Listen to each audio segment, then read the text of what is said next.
Welcome to Pro Talk with the Mighty Oba with our special guest commentator, the insider himself, George the Radman Radney. How you doing, George? Wonderful. Glad to be here. Hope all is well. We've got a lot going on in sports as we get ready to preview Final Four weekend in the NFL. But before we go to that, man, there is some turmoil going on in Major League Baseball. George, you just want to talk about that a little bit? Yes, with the Houston Astros. Once again, I don't know what it is about the city of Houston. They have a lot of controversial things that take place down there. The Texans, and now with the Astros, their manager, or not their manager, but their bench coach at the time, Alex Cora, A.J. Hinch was the manager, and allegedly, why would the first thing, number one, why would Major League Baseball put the replay cameras in the dugout of the home teams? Why? And then number two, why would it be on real time? Right. Why wouldn't you have it like 7 seconds or 10 seconds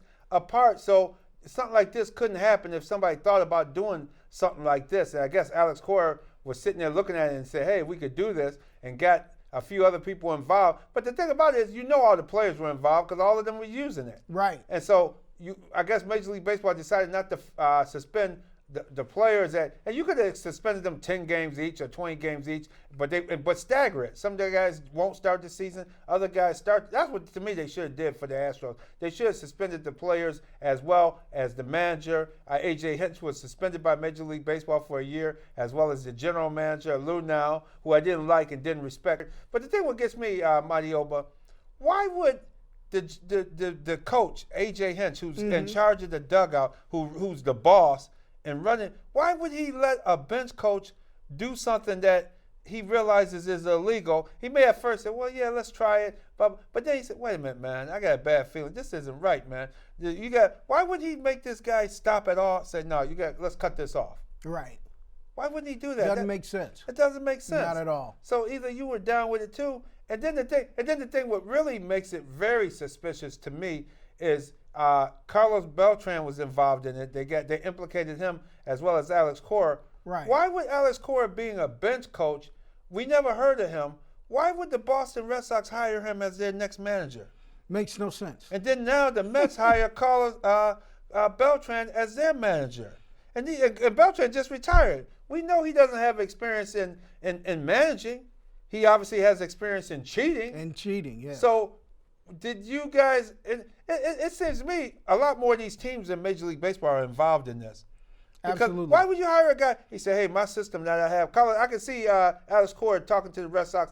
Hey, my system, you see, we just won a World Series because of my system. Right. Now, if we implement my system here in Boston, hey, I think we can win a World Series here too.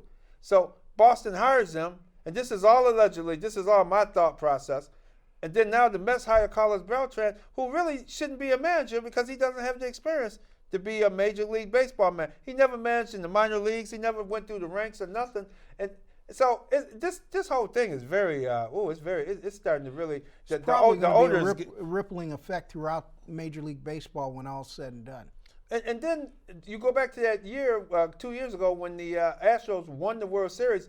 Back in September, Major League Baseball came out with a statement to all the teams saying, don't use the replay camera don't use it as an option to cheat or to see pitches, to do anything illegal that could alter ball games. So for Major League Baseball to make that announcement in September before you get to the playoffs tells me that they knew something was going on. Definitely. The word had got around that teams were using the replay machine. But why wouldn't you just change it? Major League Baseball, all you had to do was just make it a 10-second delay. Well, we're going to see how that comes out. It's going to be a pretty big story as it unfolds. It already is. But it's going to be interesting to see how far this cheating scandal goes throughout Major League Baseball, and how is Major League Baseball now going to try to clean up its act. It dealt with the steroids era and some other things, but this is pretty big when you catch coaches and managers cheating off replay. Yeah. This is Bill Belichick in Major League. Right, in Major League Baseball. And then, of course, he goes to Boston. Oh, yeah, you cheat. Yeah, come on up. They open him with open arms and welcome Alex Cora to Boston. I mean, come on, you like a guy like this, man. Wait a minute, you got a system? Wait a minute, what is that? Wait a minute, what is it? Oh, come on, man. Yeah, you. Because I was wondering, I said, who is Alex Cora? I remember when he first got the job. I was like, Man, I never even heard of this cat. And he was on. And then I found out he was a bench coach. Oh boy. He wasn't even making decisions. Right. So how are you going to see? That's why man, this thing is getting really shaky. And for the Mets and Boston, both of those teams look very bad now. And the Mets, they desperate to win. They would use that system of how they worked it. And Major League Baseball, for you not to change the clock, the camera, and take it out of their dugout and make it like a 7-second delay is ridiculous to me. You're just asking for somebody to cheat. Absolutely. So this story is going to continue, and we're going to find out, like you just said, the ripple effect, and I'm sure it's going to be a much more and Altuve had a crazy season that year, too. Right. So you're really implicating a team that guys that if they were cheating, if they weren't, it kind of does look like they were cheating because those guys were hitting the ball like crazy that season, man. They were hitting Springer, George Absolutely. Springer, all of those guys. The other shortstop, I can't think. He was the. He had a big hit in the World Series there. I mean, still, you had to go 7 games to beat the Yankees and to beat the Dodgers, but still, you weren't doing it the right way, and I think that's going to always be a tainted mark on Houston, the Astros. Unless they can come back and prove that, hey, they can win without any type of assistance. And Alex Cora, what do you think his penalty should be? Because he did it with 2 teams. Hey, suspensions, forfeit of games, maybe forfeit of a World Series. Do you think he should be blackballed? Well, does he deserve another job in Major League Baseball? At this point, no.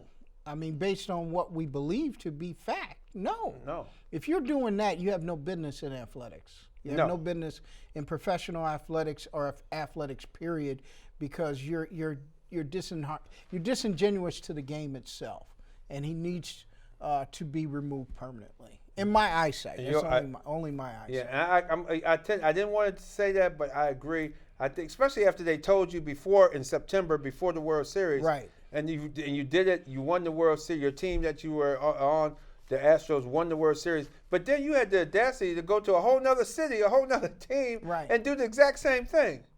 And I'm also wondering, Flyers, the gentleman the pitcher that told, I'm just wondering, will he ever get a job again in Major League Baseball? We'll see. It's going to be interesting to see how this thing unfolds, and we're just going to have to keep our eye on that. Make sure you tune in to us at 105.5 FM Saturday morning at 7 a.m. We'll continue our discussion as this big-time controversy in Major League Baseball begins to unfold. And we have Kim Davis from the Chalk Talk, Houston reporter who covers the Houston Astros and the Houston Texans as well. Yeah. She'll be scheduled to be on the show this coming Saturday morning as well. Yeah, we'll get some information on that. And also, let's move to the NFL Hall of Fame. They announced their coaches, contributors, Jimmy Johnson, Bill Cowher. Any problem with that? Bill Cowher, I don't know. I still kind of feel a little shaky about Cowher getting in there. Jimmy Johnson, the only reason why I feel a little suspect about him getting in there is that he had a great team. It was hard to if you didn't win a Super Bowl with the team that the Cowboys, and then again he helped assemble that team, so that was a great team. Of the two, he deserves a little more than I think Bill Cowher. I really, but if you really come push to shove, I don't think either one of them deserve to be in. And I think most of them are getting in because they're on TV. You get to hear them. You get to hear their ex-players like Troy Aikman talk about how great Jimmy Johnson was and how great so-and-so was and blah, blah, blah. And you don't hear about some of the other guys who unfortunately didn't get TV jobs and they're not on there. Like you mentioned someone like a Drew Pearson. That's a guy that should have been in there. He's a no-brainer. Right. Why isn't he in the Hall of Fame? Yeah, Drew Pearson was snubbed. Randy Gradishar, and coaches from the category of coaching. Mm-hmm. I think Tom Flores deserved to be in there before Bill Cowher and Jimmy Johnson and our own Marv Levy. Yeah. I'm sorry. Oh yeah, Tom Flores should this is a championship coach. He was a good coach at with the Raiders, and I think he deserved to be in the Hall of Fame. He should have been in there already. Also, I give you another one. A lot of people aren't talking about. Otis Taylor is not a Hall of Famer. Most people don't realize that. Really? He's not a Hall of Famer. And the Kansas City Chiefs are playing this weekend. Puts more eyes on the team, but also some of the great players they had in the past. They had some of the great players of the late 60s and early 70s, and Otis Taylor was one of the best receivers of his day. He is not in the Hall of Fame. That's unbelievable. Really. Yeah. I tell you what, people out there in TV land, please Google Otis Taylor, and hopefully they'll show some nice footage. They'll have footage back there in the late 60s and the early 70s. He was unstoppable. What was he, about 6'9", 6'8"? No, that was somebody else. 6'6"? No, Otis Taylor was a tall guy. He was big. No, he was good size, but he wasn't that tall. Man. I was a Kansas City Chief fanatic. Yeah, I liked him too. He was good size, but he wasn't that tall. That's your Harold Carmichael type size. Oh, Harold Carmichael. But Yeah, Otis Harold Taylor played big, though. Yeah. He played big, and he's also famous for a drop kick on Ben Davison. You remember that drop kick he put on Ben Davison? Man, that guy, Otis Taylor, did not play. He was a hard-nosed football player, and he should be recognized. And for them not to have recognized him. I'm shocked he's not in. Yeah. Back in the day, Kansas City Chiefs were my favorite team. Buck Buchanan, Willie Lanier, all those guys, Bobby Bell, some of the great teams of all time. Won a Super Bowl. They beat was supposed to be one of the best teams ever assembled, the Minnesota Vikings and the Purple People Eaters. They beat them in the Super Bowl in 1970.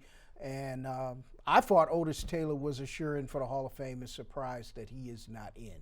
Also, this week, organization that now George is a member of, the Pro Football Writers Association, they named their Offensive Rookie of the Year, which is Josh Jacobs. He had a great year, ended in injury. But I voted for Devin Singletary.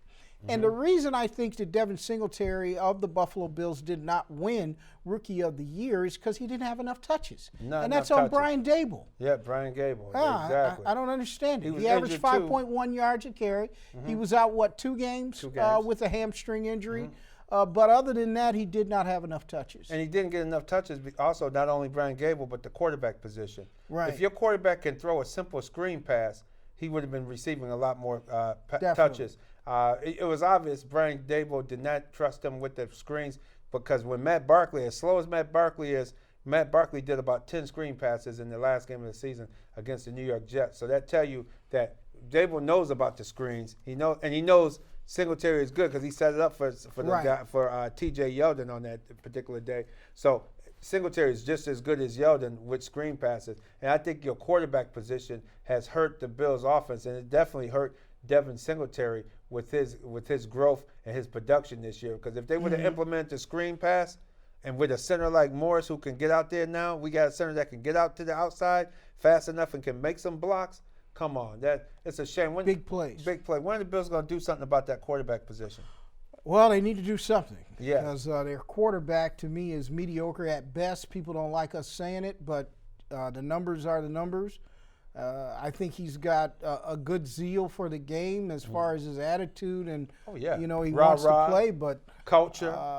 He got all that, but the boy just can't play. He can't play. He has no accuracy in his throws, and if you can't he's hurting that team. If you can't throw a simple screen pass or a simple out consistently, it's something wrong with you. Right. There's something wrong with Josh Allen. He can't make those throws because of his footwork is so bad. And then what I didn't realize until we saw late in the season, and then the last time we saw Josh Allen was imploding down there in Houston, Texas. The man imploded on himself. He just blew himself up. I mean, his brain just blew up. He didn't know what to do. And that comes with coaching, too. The coach should have called timeout, taken him out the game, and put Matt Barkley in there just to try to calm the young man down. Because you see, the young man was in no condition to play professional football. He doesn't know how to think. He can't read a defense. He didn't know. He saw the blitzers. He didn't know how to move the tight end over to the other side or the running back to hit the cover the blocker, to give him time to throw the ball. And then on top of it, he rolls out into the pressure. Right. The man rolls to the pressure. How can you roll to the pressure and you looking right at it and see where they blitzing from? Right. Well, we'll be talking about him during the offseason. We need to move forward, though. No blacks hired in the NFL again as a head coach. We're going to have John Wooten on, the co-founder of the Fritz Pollard Alliance, and he was also the person that pushed him and the late attorney Johnny Cochran pushed for the Rooney Rule.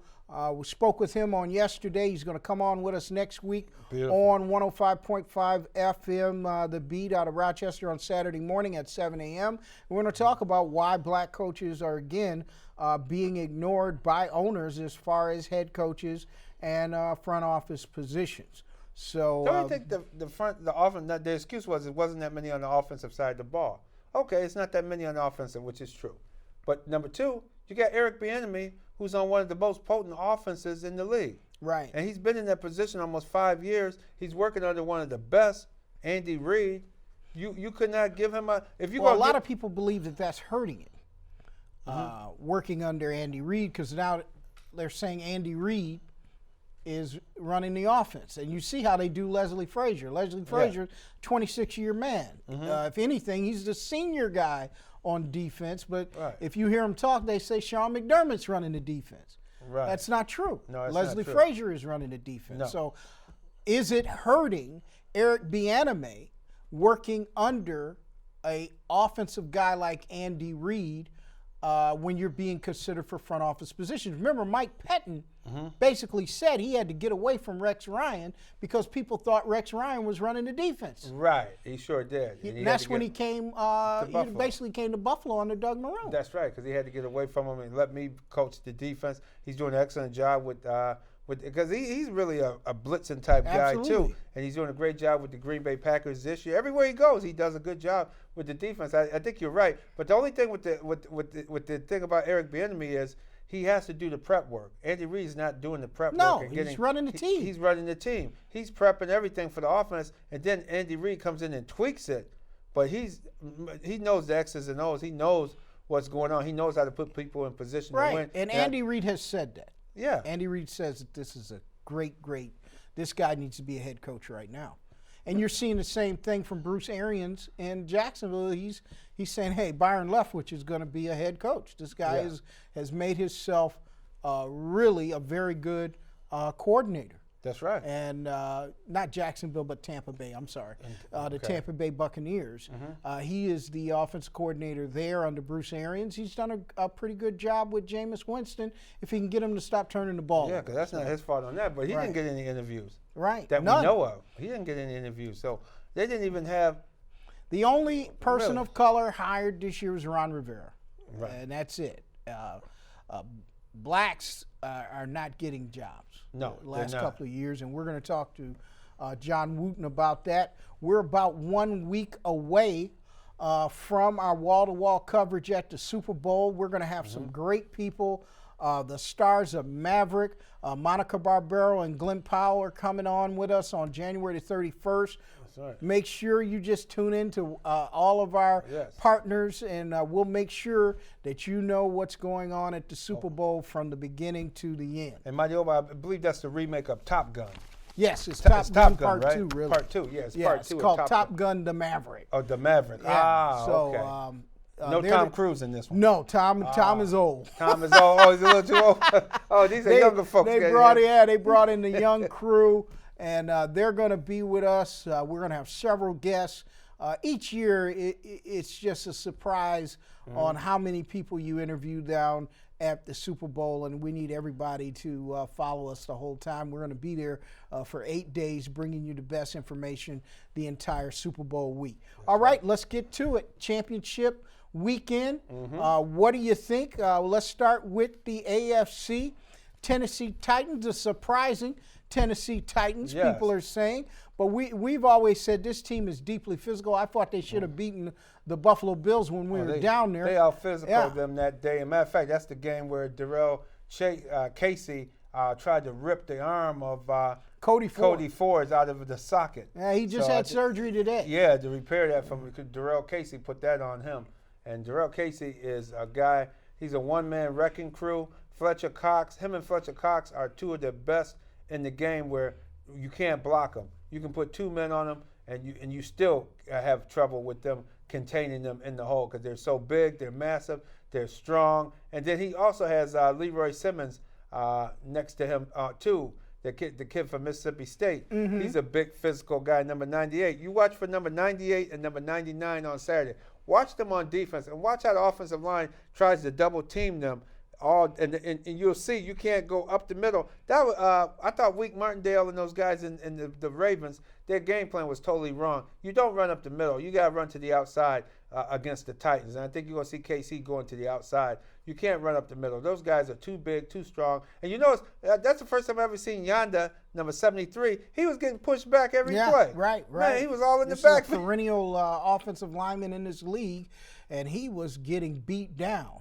They were really making it very difficult on Lamar Jackson, even though Lamar Jackson had an outstanding game. Yes, he did. His receivers did not have a good game. A lot of drops. A lot of drops. Yeah. He still came up with over 300 yards passing, and he had over 100 yards rushing. First time ever in the history of an NFL playoff game that a quarterback threw for over 300 yards and ran for over 100 yards. So he was really, even though he did what he was supposed to. He did. He held up his end of the bargain. The defense just couldn't, on that side of the ball, the linebackers, defensive end line, they could not contain Derrick Henry. And Derrick Henry, once he gets going, he's a load to bring down. Man, that's a big guy. Over 245 pounds. He's a big guy, runs very physical. He was very dominating on that day, threw a touchdown pass also. Yeah. And the change with the Tennessee Titans came at the quarterback position. Yes. People don't realize that when they were a deeply physical team, they were beating up teams, they were missing field goals. Now that is a weakness they have, is at the kicker position. But the change at quarterback for them was an outstanding move by Vrabel when he went from Marcus Mariota to Tannehill. Their season changed. Yeah, and he stopped turning the ball over. Right. That was the biggest objective, is the ball stopped being turned over. Marcus Mariota was turning the ball over. He turned it over in the Bills game a few times. They were costly. The Bills kicked field goals and were able to eke that game out due to the Titans missing field goals. And you got to remember, Tannehill last week was 7 of 14 for 88 yards. To me, that's Joe Ferguson numbers. Joe Ferguson of the Bills handed off to the legendary O.J. Simpson. Those are the kind of numbers Joe Ferguson used to pick up back in the day of the electric company and the juice. Tennessee is turned on with Derrick Henry. They handed him the ball. And they got Taylor Law. He's back. Remember, he was coming back from a suspension. They got a dominant receiver that has emerged, too. They still got Jack Conklin from Michigan State. Excellent He was all everything at Michigan State, the guard on the other side. So their line, they invested in drafting high quality guys on their offensive line. So watch out for this game. This Who are is you going to be a picking big in this game? Tennessee, unfortunately, going to get spread out on the defensive side, and Kansas City should win this by 10 points. Kansas City by 10. By 10. All right, on the NFC side, this is an interesting game. Green Bay Packers against the upstart San Francisco 49ers. One person people are not talking about that we found out is that Martin Mayhew is a main cog in the development of this team, along with Jim Lynch. You were questioning Jim Lynch, but all of a sudden he hires a guy like Martin Mayhew, and you see who's really putting in the work on getting in the personnel, and they've done a pretty good job putting together that team. They certainly have. They've done a hell of a job putting that team together. And the third factor, which I forgot to realize, I didn't know about Martin Mayhew until recently, but the other side of it is Kyle Shanahan invested in his father's zone blocking scheme. Right. And they're using that controversial zone blocking scheme where they take the legs out of the defensive players and run that ball on a zone read type system. Denver was very successful. Denver won 2 Super Bowls with that blocking scheme. 49ers this year, man, they look awesome. They look unstoppable with this blocking scheme. And their running back, the one Mozart, he's a special teamer. Right. He's not even a regular running back, and he's just breaking. Every time I see San Francisco, he's having big games in the backfield. And Tevin Coleman came over from the Falcons. Atlanta. We saw Tevin in the Super Bowl a few years ago when the Falcons went, and now he's looking very. He look like a totally different running back in this system. The Green Bay Packers, strong team. Aaron Rodgers, Devontae Adams, Aaron Jones. I was in Green Bay last year when Aaron Jones had his first touchdown. His first touchdown was against the Bills.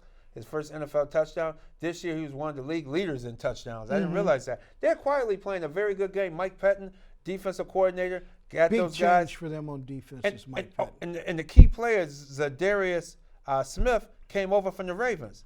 So imagine if Zadarius Smith was still with the Ravens. Man, that guy would still be – the Ravens' defense would have been a lot stronger. But they really lost a lot in losing him. And he's made Green Bay very substantial, very real. And it's Green Bay is getting 7.5, which means the 49ers are favored by 7.5. I'm going with the Packers. I'm looking forward to a Green Bay, Kansas City Super Bowl. Green Bay, Kansas City, and Super Bowl 54, according to the Radman. But footnote, I've been wrong on the 49ers. I've only been right on the 49ers once all season. Nobody picked the 49ers to be where they are. Nobody. Nobody picked them. No. But we'll see what happens. If you want to hear more about this, we're going to talk more about championship weekend on 105.5 FM this Saturday at 7 a.m. Make sure you tune in to us. And for the Radman and the Mighty Oba, we thank you. Make sure you follow us on Twitter, Facebook, and all of our mediums. We are going to be putting forth one of the best coverages in Super Bowl history. It is going to be a digital masterpiece. I'm the Mighty Oba here with the Radman here on Pro Talk. We'll see you next week. I'm the Mighty Oba.